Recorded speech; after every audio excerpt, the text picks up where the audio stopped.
We are still on pricing strategy, but today we want to talk about using the right pricing strategy as a business. That means using the appropriate pricing strategy.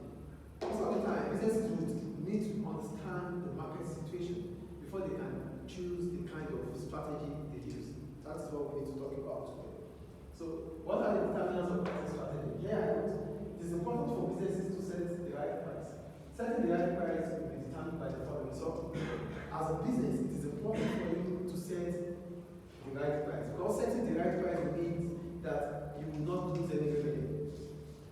Setting the right price will mean that you're not going to lose revenue, will mean that you are able to increase your market share, will mean that you could become the price leader in the market.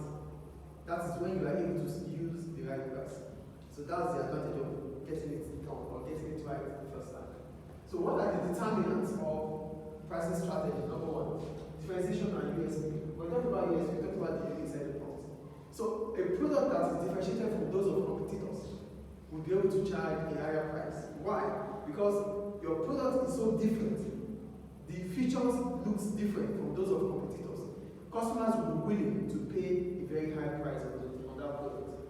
Do we get differentiation and USP here? If your product is successfully differentiated or is distinctly unique from those of your competitors, it will allow you as a business to be able to charge a higher price. How is it going to be possible? It will be possible because customers will be willing to pay any amount of money for those products because the product looks different from those of the competitors. Is that clear? The second one, price elasticity of demand. We always talk about price elasticity. So it's either the demand for a product is price inelastic or demand for a product is price elastic. So a product that the demand is price inelastic, it could be able to charge a higher price. Do you get what I'm saying here? Yes. If the demand for a product is price inelastic, it just charge a higher price. But if the demand is price elastic, it's appropriate for the business to charge a relatively low price. If you know that your product or your business, whenever it charges a higher price, the demand falls. That means the kind of product you sell is demand price elastic. So it is appropriate for you to charge a lower price. Is that clear? Are you here with me? Please sit over this. The next one, amount of competition. The level of competition that is in that market will also determine the kind of pricing strategy you use. So here I put, the level of competition in the market can determine the price at which firms can charge. In a market that is highly competitive, it's appropriate to use competitive pricing to avoid price war. If you know that the market you are in is highly competitive, so it is preferable for you as a business to charge almost the same price as those of your competitors, so that there won't be price war. Do you understand what I'm saying here?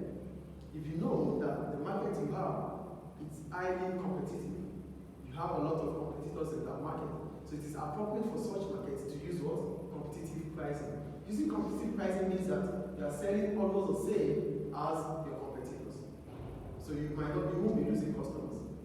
If not, you might start losing customers if you sell higher than those of your competitors. Is it clear? Is it clear, please?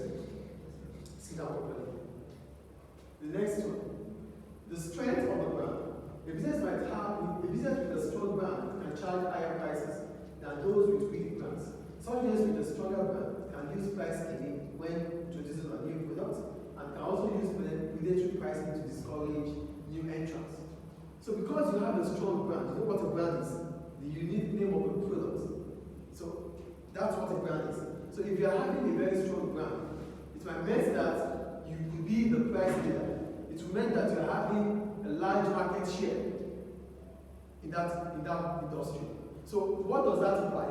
It implies that you could, whenever you are introducing a new product, you're launching a new product in the market, you could use price skimming. That means charging a higher price. Why? Because your product is being seen. The perception of customers to your product is seen as a very quality product. So you have a very strong brand already. Your image is there. The reputation is there. So whenever you launch a new product, you might charge it at a very high price. Why? Because customers will buy. They will always think about how quality your service was or how quality your product had. Do you understand? Brands like Coca-Cola, like Apple, they could launch a sell it at a very high price. And that's what they do, yes or no? They sell it at a higher price because they already have a very strong brand. So they use price killing in that market. So it gives customers perception that the product has more quality than what it used to have. Like more than the qualities of other products or that it produced before now. Do you get it? If iPhone 13 or 16 is coming out now, the price will be so high. Why? Because Apple has a very strong brand. So Apple will use what? Price killing. Is that clear? Apple could reduce the numbers of competitors in the market. How can they do that? They can do that by using predatory pricing. Selling at a very low price to discourage competitors. Do you get it? They will sell at a very low price to discourage competitors.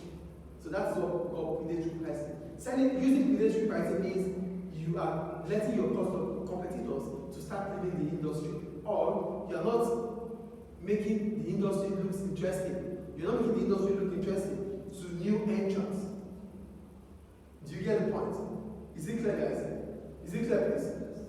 The next one, stage in the product life cycle. A product life cycle begins with development. That's our product life cycle. Development, introduction, then growth, then to saturation, then decline. So here, in the product life cycle, a product that is in the earliest stage of its production, that means a product that is in the earliest stage, that means in introduction or development, you can charge what? A very low price. So the stage at which a product is will determine the kind of strategy you use. So a new product that is being launched, a new product that is being introduced to the market, you could charge penetration pricing, you could charge price killing. Why would you want to use penetration pricing? You could use penetration pricing to encourage customers to buy, to see the usefulness of that product before you increase the price. Do we get what you're saying there? A new product that is being launched into the market, you could use penetrative pricing. Why would you use penetrative pricing? You could use penetrative pricing at the beginning to encourage customers to buy. That means you are charging at a lower price. To encourage them to buy, to see the importance of that product. And as soon as they understand the importance of that product, you start selling at a higher price. Do you understand? So you're going to sell at a lower price at the beginning to encourage them, to attract them to buy. As soon as they understand the importance of that product, the inevitability of that product, you increase the price. A new product. And also you can use price killing for a new product, making customers to feel that this new product that is coming out has a better quality. Do we understand the stage of a product now? The life cycle. So you can use price killing, you can use penetrative pricing for a new product. You can use penetrative pricing to encourage customers to buy, to understand how useful the product is before you increase the price. You can use price killing at the beginning of the product to let customers feel that the product has a better quality than those of the competitors. Is it clear? Is it clear, please? Yes. And the last one, cost and the need to make profit. Businesses in the long term must be able to cover up all their expenses, all their costs of production. And at that time, they must make profit. So in the long term, businesses must be able to make profit. How will businesses be able to make profit? By covering all their costs of production. So as soon as that is done, then business will make profit. So what kind of pricing strategy you would use as a business because you are thinking about making profit? You use what? Cost plus pricing. Where you had your markup to the cost before you charge the price. Is it clear? Is it clear, guys? Do you have any questions about this? So these are different appropriate methods that will determine the kind of pricing strategy you use as a business. Any question? Clear, right?